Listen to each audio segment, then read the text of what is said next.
هل في الواقع في مغارة لعلي بابا؟ وهل باب المغارة ده بيتفتح؟ السؤال الأهم، هل في كنز ممكن يغير حياتك للأبد؟ لو عاوز تعرف مفيش غير طريقة واحدة، يلا نسأل السؤال. السوق بيقول ايه مع مصطفى إسماعيل.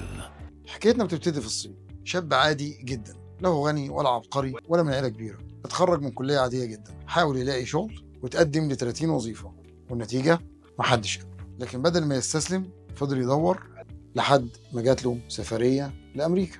كان أول مرة في حياته يسافر. في أمريكا قرر يدور على الإنترنت عن كلمة الصين، مفيش أي نتائج طلعت. بلد فيها مليار بني آدم ومحدش يعرف عنهم أي حاجة عن الإنترنت.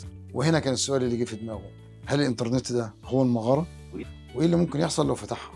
رجع الصين وقرر إنه يبدأ مشروعه، أول موقع إلكتروني يوصل كل الشركات الصينية بالعالم. لكن باب المغارة ما كانش عايز يتفتح.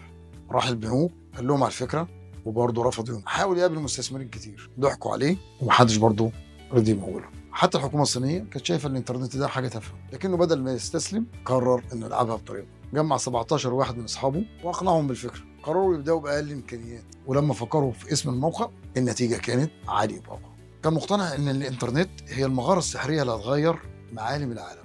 الموقع بدأ ياخد شهرة، لكن فجأة ظهر وحش جديد في السوق. أكبر منصة تجارة إلكترونية وقتها eBay قررت تقتحم الصين، ومعاها ميزانيات ضخمة وفريق تسويق على أعلى مستوى في العالم.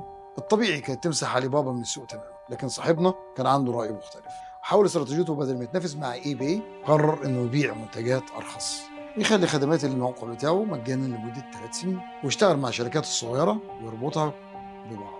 وبالفعل خطته نجحت. الناس دخلت على الموقع واستخدمته وبدأت تعتمد عليه بشكل كامل. واللي كان بيقولوا على موقع علي بابا إنه ده موقع مش هينجح، شافوا بعينيهم أكبر تحول لتاريخ التجارة الرقمية في العالم. نجاح علي بابا خلى eBay تخرج تماما من الصين.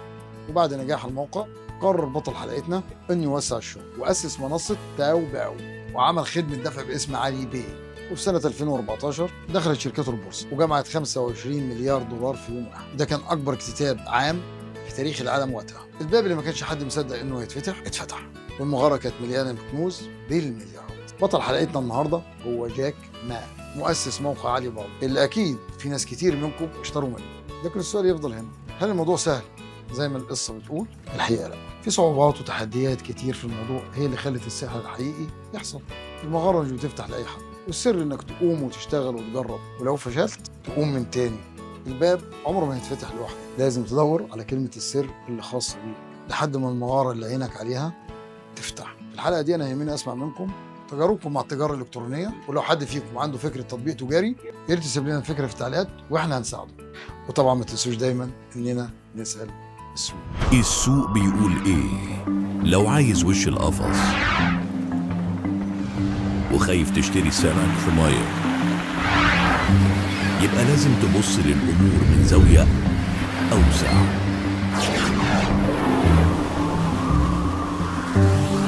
وتقرأ وتابع وتفهم كل اللي حواليك.